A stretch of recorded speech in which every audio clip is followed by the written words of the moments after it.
سبيل الدموع سبيل. قرآن مجید میں اللہ تعالیٰ نے نماز کو ایمان بھی کہا ہے. نماز ایمان کا ترازو ہے. جس کے دل میں رائی برابر بھی ایمان ہو نماز نہیں چھوڑ سکتا.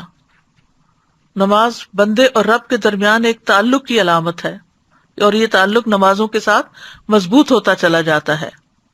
نماز دل اور زبان کے ذکر کو جمع کرنے کا ذریعہ ہے. نماز کے ذریعے بندہ اپنے رب سے ایک درست تعلق قائم کر لیتا ہے. نماز کا چھوڑنا ایمان سے محرومی ہے، بدترین گناہ ہے. اللہ تعالیٰ کی حفاظت سے بندہ باہر آ جاتا ہے، اعمال کی بربادی کا باعث ہے، دلوں کی سختی اور غفلت کا باعث ہے. ایک نماز بھی قضا کرنا بہت بڑے خسارے کا باعث ہے. بے نمازی کے لیے موت کی سختیاں بھی ہیں.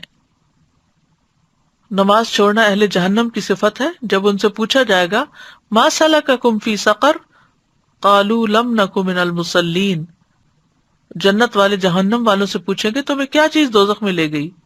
وہ کہیں گے ہم نماز نہیں پڑھتے تھے.